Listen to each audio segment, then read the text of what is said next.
Hi guys, welcome to ask MBA. कल test 3 SNAP का examination है। यस, टेस्ट 1 टेस्ट अगर आपने दिया था तो आपको एक अच्छा खासा आइडिया है कैसे क्वेश्चन देखने को मिले थे। अगर नहीं दिया था तो भी आपके लिए एक प्रॉपर रिवीजन देखने को मिलने वाला है, जहां पे हम कवर करने वाले हैं कॉन्स के एज वेल एज एलआर के कुछ क्वेश्चंस, ताकि आपको एक अच्छा खासा आइडिया आ जाए क्या चीजें पूछी गई हैं, उनको कैसे टैकल करना है, क्या अप्रोच रखना चाहिए। So let's start with this. सबसे पहले हम देखेंगे कॉन्स सेक्शन के कुछ क्वेश्चंस। ये पहला क्वेश्चन हमारी स्क्रीन पे है जो कि एक कॉन्स का क्वेश्चन है।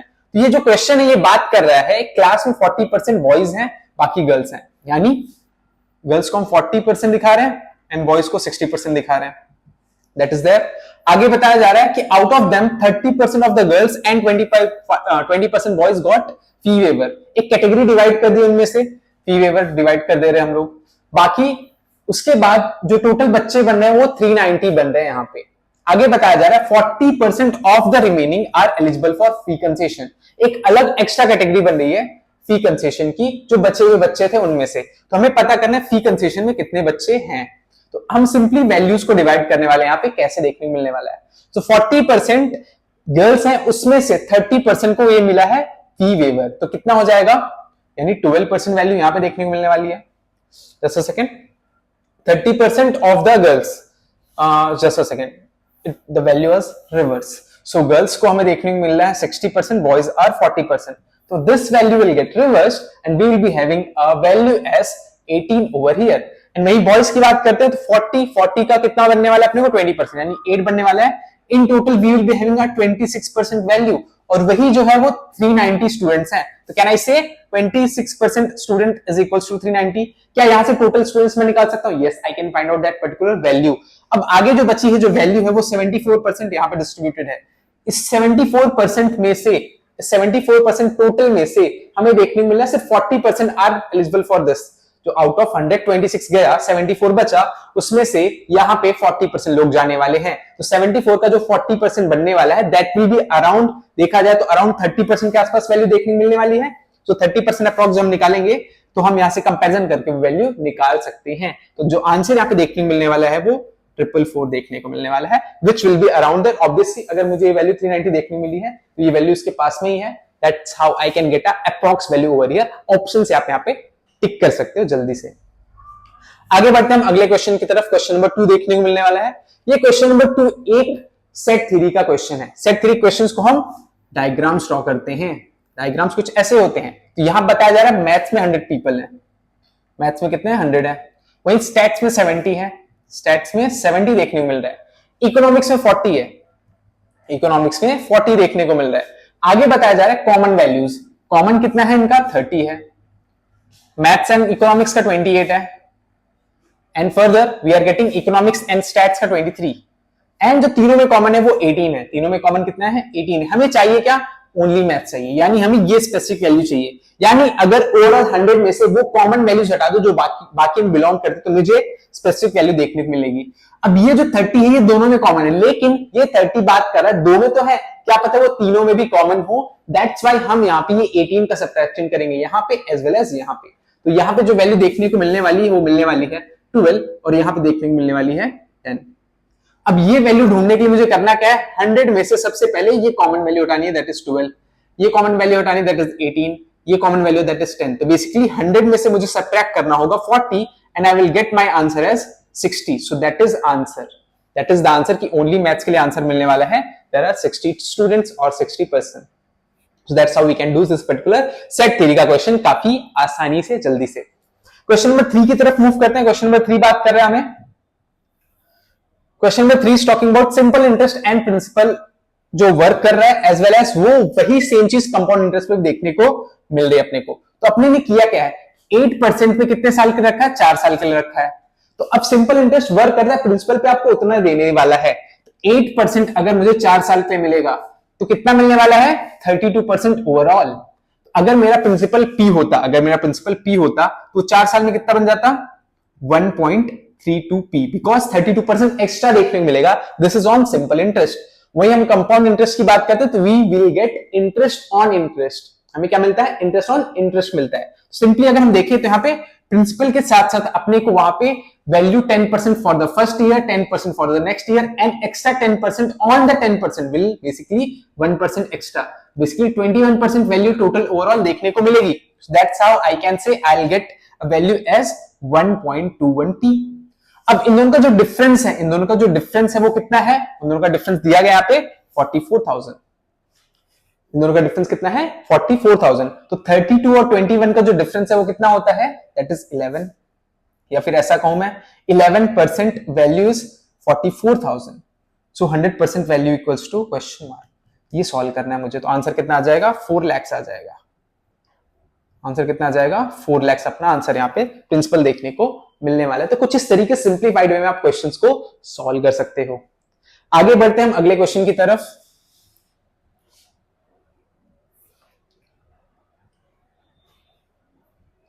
So we have the next question as this. Question number 4. The shopkeeper sells coconut, watermelon and papaya. He sold the fruits to 302%. 302 लोगों को उसने बेचा है. Out of 7% bought these two fruits, 12 people bought these two fruits and 9 people bought these two fruits. ठीक है. Out of that 3% bought all three. हमें जानना क्या है? One type of fruit कितने लोगों ने खरीदा है. Not specific a single, but one type of fruit. या तो single coconut या तो single watermelon and so on. तो अब यहां से अगर मैं कॉमन पार्ट पूरी तरीके से हटा दूं, can I get the exact value over here? Yes, I can get that particular thing. तो यहां पे देखने को क्या मिल रहा है? 7 यहां पे कॉमन देखने को मिल रहा है, 12 वहां पे देखने को मिल रहा है, एज वेल एज यहां पे अपने को देखने को मिल रहा है 9. जैसा पिछले क्वेश्चन में अपन ने किया है, सिमिलर वे में यहां पे भी क्वेश्चन को फॉलो कराना है. तो अगर यहां से मैं -3 कर दूं तो 4 मिल जाएगा, यहां से -3 कर दूं तो 9 मिल जाएगा, यहां से -3 कर दूं तो 6 मिल जाएगा. सिंपली इनको ऐड करना है और +3 तो तीनों में कॉमन है वो ऐड कराना है और ओवरऑल 302 में से सब्ट्रैक्ट कराना होगा. तो कितना हो रहा है? बेसिकली 22 जनरेट हो रहा है अपना आंसर यहां पे. तो हमें करना क्या है? फाइनली 302 में से 22 सब्ट्रैक्ट कराना होगा. तो अपना आंसर हो जाएगा 280. That will be the final answer for this particular question की सिंगल टाइप ऑफ फ्रूट कितने लोग ले रहे हैं वहां पे. ठीक है. सो दैट्स हाउ इट इज. आगे बढ़ते हैं हम नेक्स्ट क्वेश्चन की तरफ.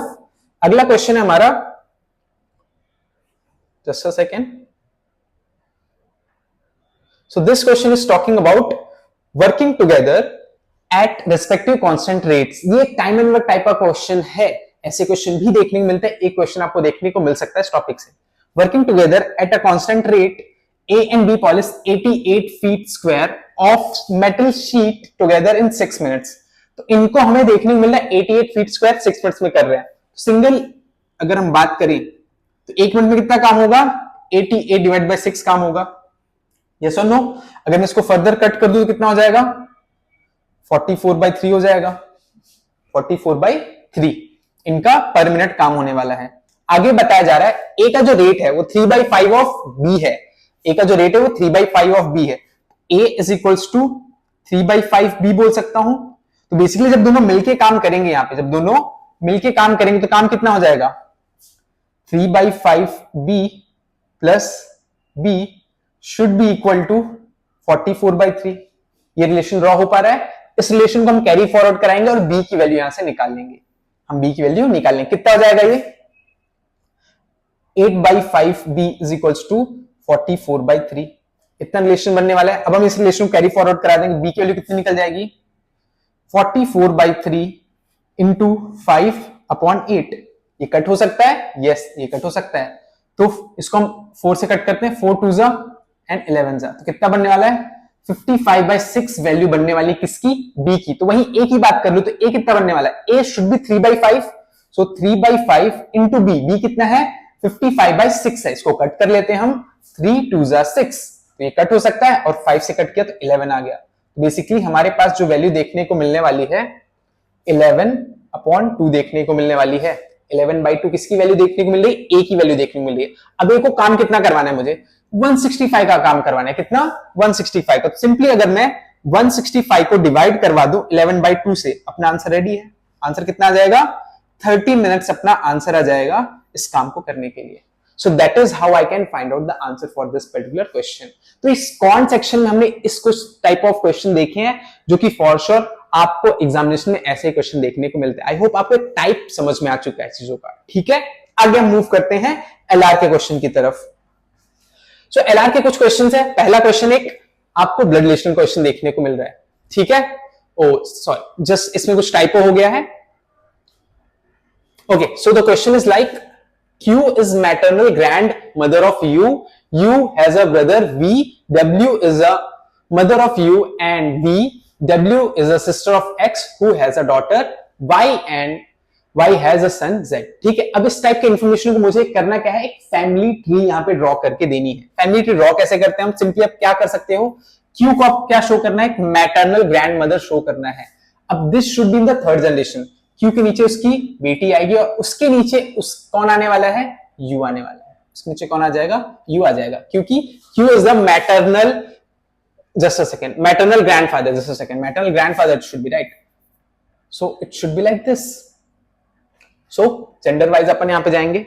सो U has a brother, U has a brother, तो ब्रदर उसका यहां पे आ जाएगा, U का brother.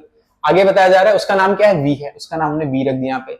So male and female कुछ इस तरीके से हम शो कर रहे होते हैं। आगे बताया रहा है W is the mother of U, तो यहां पे कौन आ जाएगा, W आ जाएगा एंड V, ठीक है। W is the mother of U and V, तो अपन ने शो कर दिया इसको mother. Further W is the sister of X, W is the sister of X, तो अपन X यहां पे शो कर सकते हैं। X who is a daughter, X who is a daughter who has a daughter Y, इसकी एक daughter है जिसका नाम है Y, आगे देखना है। And Y has a son, इसका वही सन है जो कि जिसका नाम है Z। हमें बताना क्या अभी, how is Z related to Q। अब Z का रिलेशन क्या है Q से, तो Z in this particular third generation, ठीक है, आपको यहां पे देखने को मिलने वाला है। तो अब यहां पे जो रिलेशन अपन देख पाएंगे, the simple relation is, Z होने वाला है वो ग्रेट ग्रैंड चाइल्ड होने वाला है। क्या बनने वाला है, ग्रेट ग्रैंड चाइल्ड बनने वाला है Z। अब if it is a male it should be a son, if it is a female then it should be a daughter, ठीक है। तो यहाँ पे ग्रेट ग्रैंड चाइल्ड आपको देखने मिला है, Z का relation, that's how this simple is, ठीक है। आगे बढ़ते हैं सेकंड क्वेश्चन की तरफ। 2, 6, 12, 20 एंड 30 क्या रिलेशन बन रहा है, क्या इंक्रीमेंट देखने को मिल रहा है, हर एक टर्म में वो इंप्रूवमेंट देखने को मिल रहा है। क्या देखने को मिल रहा है यहाँ पे, +4, +6, +8, +10, +12 करो, आंसर रेडी है, दैट इज 42। कुछ इस तरीके से सॉल्व कर सकते हो। यस, अगला क्वेश्चन, क्वेश्चन नंबर 3, ये आप अगेन एक सीरीज का क्वेश्चन है, आपको इसको ट्राई करना है और आंसर करना है, ठीक है। आगे बढ़ते हैं क्वेश्चन नंबर 4 की तरफ। The question is, if 1st December 2024 is Sunday, what day will be after 193 days? 193 days क्या आने वाला है, हम यहाँ पे क्या चेक करते हैं, ऑड डेज चेक करते हैं। क्या चेक करते हैं, ऑड डेज चेक करते हैं। तो देखना है, तो जब मैं 7 से डिवाइड करूंगा तो रिमाइंडर कितना आएगा, तो रिमाइंडर कितना आने वाला है, रिमाइंडर आपको चेक करना है और उतने ही ऑड डेज क्रिएट हो जाएंगे। 7 से कट करने पे 14 जाएगा, रिमाइंडर इज 5। 53 हो गया, 53 को डिवाइड करो, रिमाइंडर कितना आ जाएगा, यहाँ पे रिमाइंडर आ जाएगा 4। आपको करना क्या है, संडे पे थे आपको +4 करना है, आपका आंसर रेडी है। संडे +4 यानी Monday, Tuesday, Wednesday and Thursday, तो आपका आंसर क्या बन जाएगा, यहाँ पे थर्सडे आपका आंसर बन जाने वाला है। सो that's how you should solve this particular type of question. अब एक अगला क्वेश्चन है, क्लॉक सर्कल क्वेश्चन है। क्या पूछ रहा है, what will be the angle between hands of the clock at 10:30 PM। 10:30 पे क्या एंगल बनने वाला है, इसके लिए मैंने आपको फॉर्मूला पहले बताया, एक बार वापस से फॉर्मूला बता रहा हूं। Formula is like 30h - 11/2m। ये आपको देता क्या है, ये आपको थीटा देता है, यानी एंगल कितना बनने वाला है ये आपको इंफॉर्मेशन यहाँ पे मिल जाती है। इस फॉर्मूले में आपको पुट करना है वैल्यूज को, और मॉड्यूलस किस लगाया हुआ है, ताकि नेगेटिव वैल्यू पॉजिटिव में कन्वर्ट हो जाए। अब आप पुट कर दो यहाँ पे 30 पे, h के साथ 10 पुट कर दोगे तो क्या हो जाएगा, 300 यहाँ पे हो जाएगा, माइनस 11/2m सॉल्व करना है विद 30 के साथ सॉल्व करना है, वहां पे क्या हो जाएगा 30/2 इंटू 11/2 इंटू 30, बेसिकली 11 into 15 मुझे यहाँ पे करवाना है, 11 into 15 यानी 165 में से माइनस करवाना है। I have a value as 135, ये अपना आंसर यहाँ पे बन जाएगा। बहुत ही आसान क्वेश्चन था इसको सॉल्व करने के लिए, है ना। Yes, that's how it is. Question number 6 आपको ट्राई करना सिमिलर वे जैसा हमने यहाँ पे किया हुआ है। क्वेश्चन नंबर 6 बहुत ही आसान है। आगे बढ़ते हैं हम अगले क्वेश्चन की तरफ। क्वेश्चन नंबर 7 है। क्वेश्चन नंबर 7 कह रहा है बोन्स ऑर्थोपेडिक्स, ईएनटी। ईएनटी किस बारे में बात कर रहा है, ईएनटी इज बेसिकली सिंपली बात कर रहा है ईयर, नोज एंड थ्रोट। तो इसके स्पेशलिस्ट को हम क्या कहते हैं, you have to Google it and you can find an answer. अब हर एक इंफॉर्मेशन आपको पता हो ऐसा जरूरी नहीं है, तो ऐसे कुछ क्वेश्चंस हो सकते हैं जो आपको याद रहे या फिर ना भी रहे। सो बी रेडी फॉर दैट, ठीक है। हर एक क्वेश्चन सॉल्व करना आपको वहां पे पॉसिबल नहीं होने वाला है। तो एक ऐसा क्वेश्चन भी आपको पिछले स्नैप टेस्ट 2 में देखने को मिला हुआ था। आगे बढ़ते हैं हम क्वेश्चन नंबर 8 की तरफ। ये क्या पूछ रहा है, 1996, 2024, 2052 एंड 2084, इनमें कॉमन क्या है? इनमें कॉमन क्या है बताइए। ठीक है, चलो इसको दो क्वेश्चन में बना देता हूं। ठीक है, अगर मैं इसको कट करके 2080 कर देता हूं और एक 2084 रहने देता हूं। ठीक है, अगर मैं कॉमन और अनकॉमन निकालने की बात करूं तो ये एंड ये in all have a same calendar year. हम सेम कैलेंडर ईयर के मैंने ऑलरेडी एक फॉर्मूला दिया हुआ है जिससे आप आइडेंटिफाई कर सकते हो। अगर आपके पास लीप ईयर है, सिंपली उस लीप ईयर में +28 करोगे और आपका आंसर मिल जाएगा। तो ये सारी वैल्यूज के साथ you will be having the this particular question was in the examination कि कॉमन क्या है इनमें। तो इन सबका जो ईयर है, कैलेंडर ईयर, वो सेम देखने को मिलता है। अगर आप वीकेंड चेक करो, आप डेज चेक करो, it will start from the same day and it will and with the same day, यानी कैलेंडर इनका पूरा सेम होने वाला है। ठीक है, अगर यहाँ पे अलग निकालना होता तो ये आपका अलग हो जाता, because it has a different calendar particularly. ठीक है, आगे ये क्वेश्चन भी आप सॉल्व कर सकते हो सिमिलर वे में जैसे हमने पिछला क्वेश्चन करवाया था। ठीक है, आगे बढ़ते हैं क्वेश्चन नंबर 10 की तरफ। ये क्वेश्चन नंबर 10 बहुत ही इंपॉर्टेंट हो जाता है अगर आप इस मेथड की बात करते हो तो। ठीक है, question is like August, July, February, April, September and 30 December, arrange them in the order of least to highest number of days. तो आपको डेज पता होना जरूरी है। अगस्त की बात करें तो कितने डेज होते हैं यहाँ पे? 31। जुलाई की बात करें तो 31। फरवरी की बात करें 28 तो 29 हो जाता है, कोई दिक्कत की बात नहीं है। अप्रैल में 30 डेज होते हैं। ठीक है, अगस्त में 30 होते हैं, दिसंबर में 31 हो जाते हैं। ठीक है, समझ में आ रही चीजें? सो दैट्स हाउ हमें क्लासिफिकेशन देखने को मिल चुका है। अब सबसे पहले लीस्ट टू हाईएस्ट जाना है। सबसे पहले क्या आ जाएगा? आपका फेब आ जाएगा। फेब के बाद क्या आने वाला है? फेब के बाद आपका अप्रैल सितंबर है। अब इसमें से पहले क्या रखा जाए? तो लेक्सिकोग्राफिक में आपको ये इंपॉर्टेंट पार्ट देखना होता है कि आप उन वर्ड्स को पहले रखोगे जो डिक्शनरी में पहले आते हैं।